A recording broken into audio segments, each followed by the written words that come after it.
آج کی گفتگو کا موضوع ہے ذکر الہی، اللہ کو یاد کرنا۔ اللہ تعالیٰ کو یاد کرنا خوبصورت ترین کاموں میں سے ایک کام ہے، بہترین عبادات میں سے ایک عبادت ہے۔ قرآن پاک میں اللہ تعالیٰ اس کے بارے میں فرماتے ہیں وَلَذِكْرُ اللَّهِ اکبر، اور اللہ کا ذکر بہت بڑا کام ہے، بہت اچھا کام ہے۔ حقیقت یہ ہے کہ انسان جس چیز سے محبت کرتا ہے اس کو ضرور یاد کرتا ہے، اس کا ذکر کرتا ہے، دل ہی دل میں بھی اور زبان سے بھی، کیونکہ جس چیز کی محبت انسان کے دل میں ہوتی ہے وہ چیز زبان پر آ کر رہتی ہے۔ یہ ہو نہیں سکتا کہ ہم اللہ تعالیٰ سے محبت کرتے ہوں، دل میں اس کو یاد کرتے ہوں، پھر زبان سے اس کا ذکر کرنا بھول جائیں۔ ذکر الہی تو بندہ مومن کی زندگی میں غیر محسوس طریقے سے شامل ہو جاتا ہے۔ اس کی اس طرح عادت ہو جاتی ہے کہ انسان اٹھتے بیٹھتے چلتے پھرتے تنہائی میں سب کے بیچ میں بیٹھ کر اپنے رب کو یاد کرتا رہتا ہے، دل ہی دل میں یا زیر لب۔ وہ اپنے رب کو کسی حال میں بھی نہیں بھولتا، اور بھولے بھی کیوں؟ اس لیے کہ اس کی ذات پر رب کے احسانات ہر ایک سے بڑھ کر ہیں، اس کی نگاہیں ہر طرف رب کے کمالات دیکھتی ہیں، وہ ہر طرف رب کی نعمتوں کو دیکھ کر سرشار ہوتا رہتا ہے۔ وہ جس طرف بھی نظر اٹھاتا ہے وہیں اس کو رب کی قدرت اور تخلیق نظر آتی ہے، اپنے سامنے، دائیں بائیں، اوپر نیچے، ہر طرف زمین آسمان، جو کچھ بھی بنا ہوا ہے، جو کچھ بھی پھیلا ہوا ہے، وہ سب اس کے رب کا بنایا ہوا ہے۔ پھر وہ اس رب کو کیسے بھلا سکتا ہے؟ قرآن پاک میں اہل ایمان کو ذکر کرنے کی تلقین کی گئی ہے۔ اللہ سبحانہ وتعالیٰ فرماتے ہیں فَاذْكُرُونِي أَذْكُرْكُمْ، تم مجھے یاد کرو، تم میرا ذکر کرو، میں تمہیں یاد کروں گا۔ ایک اور جگہ پر فرمایا وَاذْكُرْ رَبَّكَ فِي نَفْسِكَ تَضَرُّعًا وَخِيفَةً وَدُونَ الْجَهْرِ مِنَ الْقَوْلِ بِالْغُدُوِّ وَالْآصَالِ وَلَا تَكُن مِّنَ الْغَافِلِينَ، اور اپنے پروردگار کو دل ہی دل میں عاجزی اور خوف کے ساتھ اور آہستہ آواز سے صبح و شام یاد کرتے رہو، اور دیکھنا غافل نہ ہونا، یعنی رب کی یاد سے کبھی بھی غفلت اختیار نہ کرنا۔ ایک اور جگہ پر فرمایا وَاذْكُرُوا اللَّهَ كَثِيرًا لَعَلَّكُمْ تُفْلِحُونَ، اور اللہ کا ذکر کرو کثرت کے ساتھ، بہت زیادہ۔ کیوں؟ لعلکم تفلحون، تاکہ تم فلاح پاؤ، کامیاب ہو جاؤ۔ اس سے پتہ چلتا ہے کہ اللہ تعالیٰ کو یاد کرنا کامیابی کی علامت ہے، اللہ کے ذکر میں کامیابی کی ضمانت ہے۔ مومن مردوں اور عورتوں کی صفت قرآن پاک میں یہی بیان کی گئی ہے کہ وہ بہت زیادہ اللہ کا ذکر کرنے والے ہوتے ہیں۔ سورۃ الاحزاب میں آتا ہے وَالذَّاكِرِينَ اللَّهَ كَثِيرًا وَالذَّاكِرَاتِ، اور اللہ کا ذکر کرنے والے مرد اور اللہ کا ذکر کرنے والی عورتیں جو کثرت سے اللہ کا ذکر کرتی ہیں۔ کثیراً اعد اللہ لہم مغفرۃ واجرا عظیما، اللہ نے ان کے لیے بخشش اور بہت بڑے اجر کا وعدہ کر رکھا ہے۔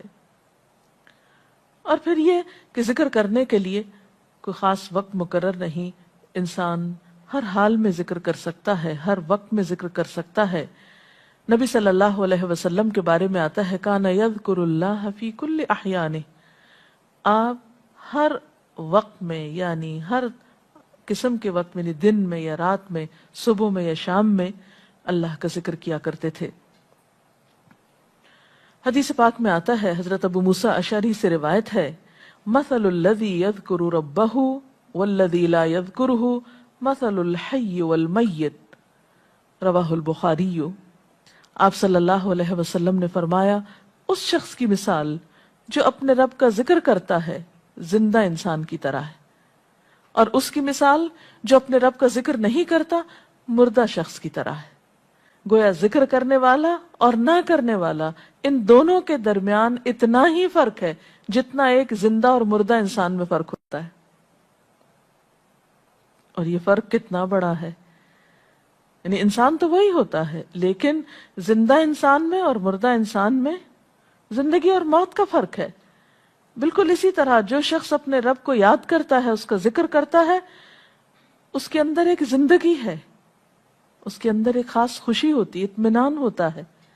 اور وہ جو نہیں کرتا، اس کا دل مردہ ہوتا ہے، اس کے اندر زندگی کی کوئی امنگ نہیں ہوتی.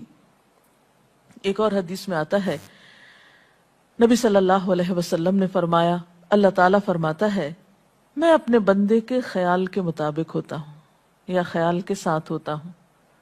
جو خیال وہ میرے بارے میں رکھتا ہے میں اسی کے مطابق اس کے ساتھ معاملہ کرتا ہوں، اور میں اس کے ساتھ ہوتا ہوں جب وہ مجھے یاد کرتا ہے.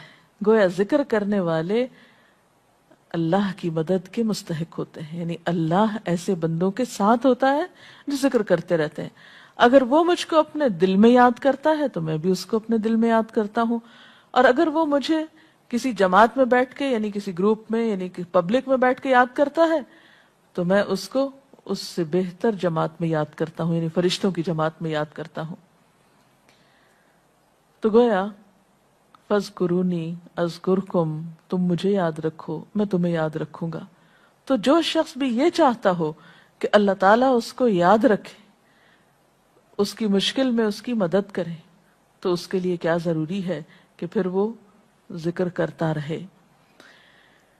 اور ذکر تمام عبادات کو خوبصورت بناتا ہے. مثلا روزہ رکھنا ایک عبادت ہے، لیکن جس روزے میں ذکر الہی ہو اس کا اجر و ثواب کئی گنا بڑھ جائے گا.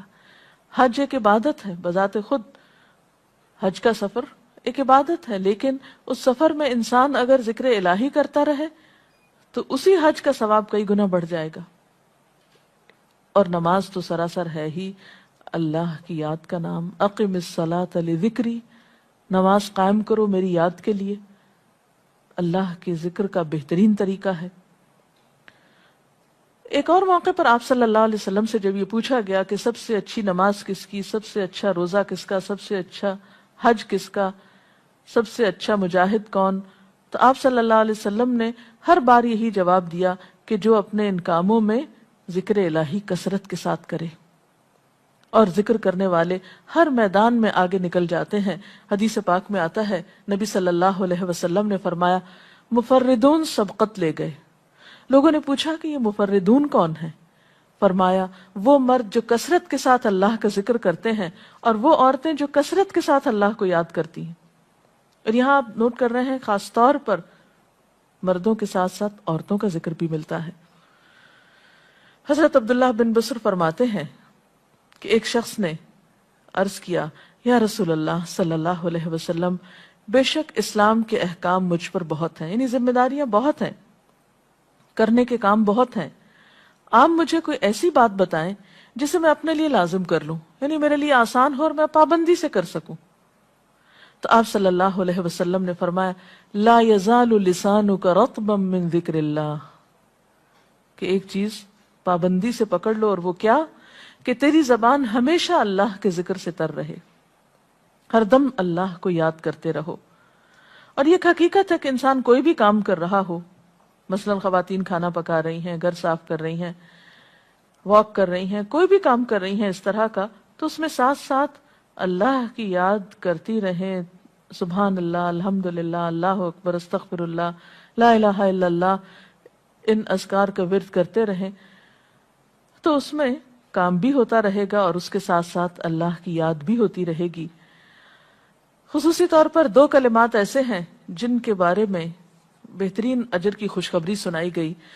آپ صلی اللہ علیہ وسلم نے فرمایا، کلمتان، دو کلمات ایسے ہیں، خفیفتان علی اللسان، جو زبان پہ بہت ہلکے ہیں، یعنی پڑھنے میں کچھ مشکل نہیں، ثقیلتان فی المیزان، میزان میں بہت بھاری ہیں، حبیبتان الی الرحمن، رحمان کو بہت محبوب ہیں. اور وہ کیا ہیں؟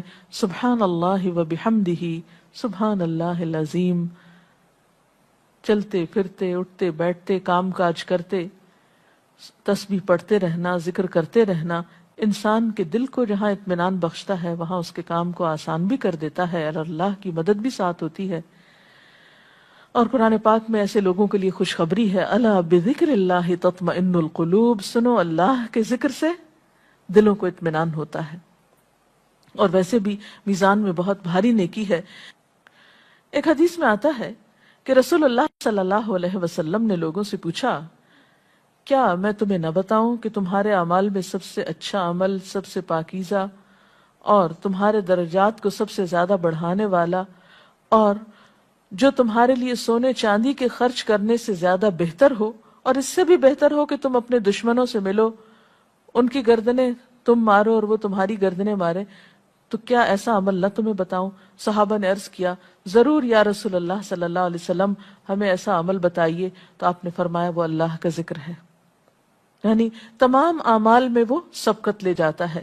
اسی طرح ایک اور حدیث میں ہے، رسول اللہ صلی اللہ علیہ وسلم نے فرمایا کہ جب بھی کچھ لوگ بیٹھتے ہیں اور وہ اللہ کا ذکر کرتے ہیں، یعنی کسی مجلس میں اکٹھے ہو کر بیٹھتے ہیں، تو اللہ کی رحمت ان کو ڈھانپ لیتی ہے، ان پر سکینت نازل ہوتی ہے. اللہ تعالیٰ ان کا اپنے ہاں ذکر کرتے ہیں. گویا اکیلے بھی ذکر کیا جا سکتا ہے اور کسی مجلس میں اکٹھے بیٹھ کر بھی. پھر اسی طرح صبح و شام بھی، جیسا کہ قرآن پاک میں آتا ہے، وَسَبِّحْ بِحَمْدِ رَبِّكَ قَبْلَ طُلُوعِ الشَّمْسِ وَقَبْلَ غُرُوبِهَا، اپنے رب کی تسبیح بیان کرو سورج نکلنے سے پہلے اور اس کے غروب ہونے سے پہلے. ایک اور جگہ پر آتا ہے وَسَبِّحْ بِحَمْدِ رَبِّكَ بِالْعَشِيِّ وَالْإِبْكَارِ، اپنے رب کی حمد و ثنا بیان کرو عشی کے وقت یعنی عصر کے وقت، والابکار اور صبح کے وقت. عشی کا لفظ جو ہے یہ زوال شمس سے غروب شمس کے درمیانی وقت کو کہتے ہیں. پھر اسی طرح انبیاء علیہ السلام کے بارے میں ہم دیکھتے ہیں، حضرت داؤد علیہ السلام بہت خوبصورت آواز سے، بہت خوبصورت انداز میں اللہ تعالیٰ کا ذکر کیا کرتے تھے. نبی صلی اللہ علیہ وسلم نے ایسے لوگوں کے بارے میں بہت خوشخبریاں دی ہیں. اور سب سے بڑی خوشخبری کیا ہے کہ خود اللہ تعالیٰ کا تقرب انسان کو حاصل ہوتا ہے، انسان کے گناہوں کا کفارہ ہوتا رہتا ہے. اور بعض اذکار جو بظاہر تو بہت معمولی نظر آتے ہیں لیکن ان کا اجر و ثواب اتنا ہے کہ انسان حیران ہوتا ہے کہ اتنے کم کلمات کے بدلے اتنا بڑا ثواب. جیسے نبی صلی اللہ علیہ وسلم نے فرمایا کہ الحمدللہ کہنا میزان کو بھر دیتا ہے. اب الحمدللہ دو لفظ ہیں لیکن جو شخص دل سے اس کو ادا کرتا ہے تملا المیزان، میزان بھر جاتا ہے اس سے. سبحان اللہ، الحمدللہ کے کلمات آسمانوں اور زمین کے درمیان کو پر کر دیتے ہیں. اتنا اجر و ثواب ہے ان چھوٹے چھوٹے کلمات کا بھی، لیکن اکثر شیطان ہمیں ان سے غافل رکھتا ہے. تو ضرورت اس بات کی ہے کہ ہم کثرت کے ساتھ اللہ کو یاد کرنے والے ہوں تاکہ ہمارے دین و دنیا کے کام سنور جائیں اور آخرت میں اللہ کے محبوب اور مقرب بندوں میں ہمارا شمار ہو. اگر اس سلسلے میں آپ کے ذہن میں کوئی سوال ہے تو آپ کر سکتے ہیں. جی آپ پوچھیں. محترم ڈاکٹر صاحبہ، ہمیں آپ بتائیں گے کہ مسنون اذکار کی طرف ہمیں رہنمائی فرمائیے. بہت سی کتابیں ایسے ہیں جس میں نبی صلی اللہ علیہ وسلم سے ہر موقع کی مناسبت سے اذکار مذکور ہیں. مثلا آپ دیکھیے کہ آپ صلی اللہ علیہ وسلم جب نیند سے بیدار ہوتے تھے تو اس وقت اللہ تعالیٰ کے ذکر سے دن کا آغاز کرتے تھے. صبح کے وقت الحمدللہ الذی احیانا بعدما اماتنا والیہ النشور. پھر اسی طرح بستر سے اٹھنے کے بعد انسان اپنے قضاء حاجت کے لیے اگر واش روم میں جاتا ہے تو اس وقت بیت الخلاء میں داخل ہونے کے وقت کا ذکر ہے. پھر بیت الخلاء سے باہر آنے کے وقت نبی صلی اللہ علیہ وسلم جب تہجد کے وقت اٹھتے تھے تو وضو سے پہلے آسمان کی طرف نگاہ اٹھا کر سورۃ آل عمران کی آخری آیات پڑھا کرتے تھے. پھر اسی طرح سحری کے وقت خاص طور پر استغفار کا حکم ہے. پھر انسان وضو کرتا ہے تو وضو سے قبل اور وضو کے آخر میں ذکر بتایا گیا، اور وضو کے آخر کا ذکر سبحانک اللہم و بحمدک اشہد ان لا الہ الا انت استغفرک و اتوب الیک کا اتنا ثواب بتایا گیا کہ ایسے شخص کے لیے جو پابندی کے ساتھ یہ ذکر کرتا ہے اس کے لیے جنت کے 8 دروازے کھل جاتے ہیں۔ پھر اسی طرح جب انسان گھر سے نکلتا ہے مسجد کی طرف جاتا ہے مرد حضرات، تو گھر سے نکلنے کے وقت کی دعا ہے، پھر اسی طرح راستے میں پڑھنے کی، پھر مسجد میں داخل ہونے کی، پھر مسجد کے اندر، پھر مسجد سے باہر نکلتے وقت، پھر دوبارہ گھر آتے ہوئے بازار سے اگر گزرتا ہے تو اس وقت کا ذکر ہے، پھر گھر میں داخل ہونے کا ذکر ہے، پھر اگر کچھ کھا رہا ہے انسان تو بسم اللہ پڑھ کر کھانے کا آغاز کرتا ہے اور الحمدللہ کے ساتھ پھر اختتام کرتا ہے، پھر اسی طرح چھینک آنے پر ذکر ہے، پھر مرغا اگر آزان دیتا ہے تو اس وقت کا ذکر ہے، پھر مؤذن کی آزان سن کر انسان اس کو جواب دیتا ہے، اس کے بعد کا پھر ذکر ہے، پھر اسی طرح انسان کسی کے ساتھ جب معاملہ کرتا ہے، کہیں وعدہ کر رہا ہے تو اللہ کو یاد کرتا ہے انشاءاللہ کہہ کے، پھر اسی طرح کوئی اچھی چیز دیکھتا ہے ماشاءاللہ کہتا ہے، کہیں استغفر اللہ کہتا ہے۔ تو بندہ مومن کی زندگی کا کوئی مقام اور کوئی موقع ایسا نہیں جس کے بارے میں نبی صلی اللہ علیہ وسلم نے کوئی نہ کوئی خوبصورت انداز کا ذکر نہ سکھایا ہو۔ حتیٰ کہ انسان شام ہوتی ہے تو پھر صبح و شام کے اذکار ہیں، پھر اسی طرح ہر نماز کے بعد کے اذکار ہیں، تسبیحات ہیں، پھر بستر میں جاتے وقت کی دعا ہے، پھر اسی طرح اگر آپ کسی بیمار کی عیادت کرنے کے لیے گئے ہیں تو اس وقت کی دعا ہے، اگر کوئی بیمار ہو جاتا ہے تو اس کے اوپر پڑھی جانے والی دعائیں ہیں۔ یعنی کوئی بھی زندگی کا گوشہ ایسا نہیں جس میں ذکر الہی کی طرف ہمیں متوجہ نہ کیا گیا ہو۔ اور حقیقت یہ ہے کہ انسان جب اس دنیا سے رخصت ہوتا ہے اور اگر لا الہ الا اللہ پر اس کی موت آتی ہے تو انشاءاللہ اس کے لیے بشارت ہے جنت میں جانے کی، لیکن یہ اسی وقت ہو سکتا ہے جب ہم اپنے عام حالات میں ذکر کے عادی ہوں۔ یہ نہیں ہو سکتا کہ عام طور پر ہم غافل رہیں اور اچانک موت کے وقت ہمیں یاد آ جائے۔ اور بات یہ ہے کہ جس خیر پر انسان دنیا سے رخصت ہوتا ہے اسی پر پھر قیامت کے دن اٹھایا جائے گا، اس لیے ذکر کو اپنی عادت میں شامل کر لینا چاہیے۔ جی آپ پوچھیے۔ ذکر اور دعا میں کیا فرق ہے؟ کیا دعا بھی ذکر میں شامل ہے یا ذکر اور دعا دو مختلف چیزیں ہیں؟ ذکر اور دعا دونوں ایک ہی چیزیں ہیں۔ ذکر کا مطلب ہے اللہ کو یاد کرنا۔ بعض اوقات انسان صرف دل میں یاد کرتا ہے، زبان سے نہیں بھی دہراتا تو وہ بھی ذکر شمار ہوتا ہے۔ بعض اوقات انسان کوئی مسنون کلمات کہتا ہے، بعض اوقات اللہ تعالیٰ کی تعریف اپنی زبان میں بیان کرنا، یہ بھی ایک طرح سے ذکر کرنا ہوتا ہے۔ اور دعا میں خاص طور پر کسی چیز کا مطالبہ کیا جاتا ہے، یہ کچھ مانگا جاتا ہے اللہ تعالیٰ سے۔ یعنی ہر دعا ذکر ہے لیکن ہر ذکر دعا نہیں ہوتی۔ ذکر کی کئی قسمیں ہیں جن میں سے ایک دعا بھی ہے۔ جی آپ پوچھیں۔ کیا ذکر کے لیے ہر وقت باوضو رہنا ضروری ہے؟ ذکر کے لیے ہر وقت باوضو رہنے کی شرط نہیں ہے۔ قرآن پاک میں اللہ تعالیٰ فرماتے ہیں الذین یذکرون اللہ قیاما وقعودا وعلی جنوبہم ویتفکرون فی خلق السماوات والارض ربنا ما خلقت ھذا باطلا سبحانک فقنا عذاب النار۔ وہ لوگ جو اللہ کو یاد کرتے رہتے ہیں کھڑے ہو کر، بیٹھ کر، لیٹ کر، اپنے پہلوؤں پر، اور کائنات میں غور و فکر کرتے رہتے ہیں، کہتے ہیں کہ پاک ہے تو اے ہمارے رب، ہمیں آگ کے عذاب سے بچا۔ تو اس سے یہ پتہ چلتا ہے کہ انسان بیٹھ کر، چلتے پھرتے اور لیٹ کر بھی اللہ کو یاد کر سکتا ہے۔ اب لیٹنے کی حالت ایسی جس میں سونا بھی شامل ہے، تو سوتے ہوئے اگر انسان ڈر جائے یا کوئی برا خواب ہے تو اس وقت بھی ذکر کرنا، مسنون ذکر موجود ہے۔ یعنی اس وقت بھی نبی صلی اللہ علیہ وسلم نے دعا مانگنے کا طریقہ بتایا کہ اب کیا پڑھو، تاکہ تم اس خواب کے خوف سے، اگر کوئی ناپسندیدہ خواب ہے تو اس سے باہر آ جاؤ۔ تو اب آپ دیکھیں کہ سو کر تو وضو باقی نہیں رہتا، اور اگر اللہ کی یاد کے ساتھ ہر وقت باوضو ہونے کی شرط ہوتی تو پھر تو شاید ہی کوئی ذکر کر سکتا ہر وقت، کیونکہ ایک مشکل کام ہے۔ وضو نماز کے لیے شرط ہے، نماز وضو کے بغیر نہیں ہوتی، لیکن ذکر آپ وضو کے بغیر کر سکتے ہیں، اور اس میں درود شریف بھی شامل ہے، آیت کریمہ بھی شامل ہے۔ ہاں افضل ہے اگر آپ کو توفیق اللہ نے دی کہ آپ وضو کے ساتھ ہیں اور وضو کے ساتھ ذکر کریں، لیکن اگر باوضو نہیں ہے تو ذکر سے آپ کو کوئی چیز روک نہیں سکتی، الا یہ کہ آپ بیت الخلاء میں ہیں، اس وقت ذکر نہیں کرنا چاہیے۔ ادروائز آپ عام روٹین کے نارمل کاموں میں اللہ تعالیٰ کو یاد کر سکتے ہیں، خواہ وضو سے ہوں یا بغیر وضو کے ہوں۔ جی آپ۔